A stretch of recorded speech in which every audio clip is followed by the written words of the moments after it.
তওবা কিভাবে করে? খুব সহজ, কোনো হুজুর লাগবে না, কোনো কোরআন খতম লাগবে না, কোনো কাউকে দাওয়াত দেওয়া লাগবে না। দিন হতে হবে জরুরি নয়, রাত হতে হবে জরুরি নয়, নামাজের সময় হতে হবে জরুরি নয়, জরুরি নয় ওযু থাকতে হবে। তওবা এখন এখানে করা যায়। তওব মানে রিটার্ন। তওব মানে কি? রিটার্ন মানে ফিরে আসা। ধরেন একটা লোক জিনা করে, সে বলে যে না আস্তাগফিরুল্লাহ, আল্লাহ আমাকে ক্ষমা করুন, আমি আর জিনা করব না। এই লোক তওবা করেছে। লোক কি করেছে? এরপরে সে যে তওবা করেছে এটা প্রমাণ হবে কিভাবে? সে যদি আর কোনোদিন আল্লাহকে ভয় করে জিনা না করে। বুঝে আসছে না? আসেনি? মদখোর বললো যে না আমি আর মদ খাবো না, কেন? আল্লাহ এটা অপছন্দ করে। তো এটা কিভাবে মানে তওবা বলে গণ্য হবে? যখন সে আর এই কাজ করবে না, যখন সে আর এই কাজ।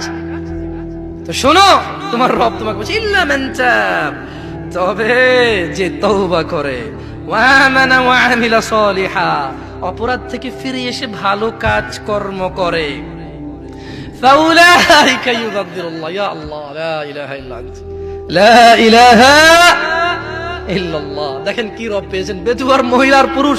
কোরআনটা পড়ো, দেখো কি পেয়েছো, কার থেকে দূরে।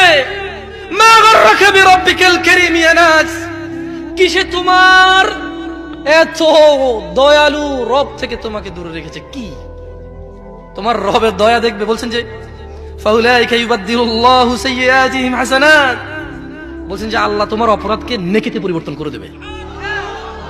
তোমার জিনা এটা নাকি নেকি হয়ে যাবে, তোমার মদ এটা নাকি নেকি হয়ে যাবে, তোমার অন্যায় অপরাধ এটা নাকি সওয়াব হয়ে যাবে।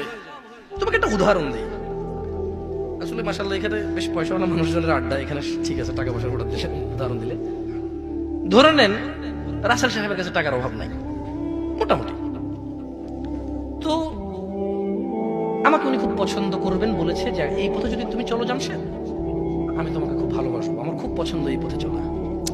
তো ধরে নেন আমি বিপথে চলি, উনি আমাকে পছন্দ করে, কেন জানি হইতে পারে না। কিছু মানুষকে এমনি ভালোবাসে না, অনেকে জিজ্ঞেস করে তুই কি পাইছিস বেটা, এটা তো নষ্ট, ঠিক না? ঠিক কিনা? এখন যার হৃদয়ে আল্লাহ যার জন্য ভালোবাসা দেয়।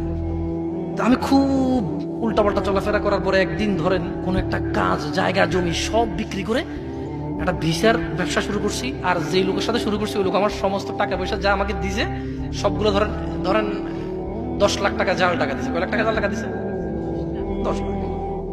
আচ্ছা, এখন আমি খুব লজ্জিত। এবার ধরেন রাসেল সাহেব যাচ্ছে এদিক দিয়ে, আমি খুব মানে আগে যেরকম আমি ডোন্ট কেয়ার, কি care, don't care who is Russell সাহেব। হঠাৎ করে রাসেল সাহেব উনি তো আমাকে ভালোবাসে নিঃস্বার্থ ভাবে। কিভাবে?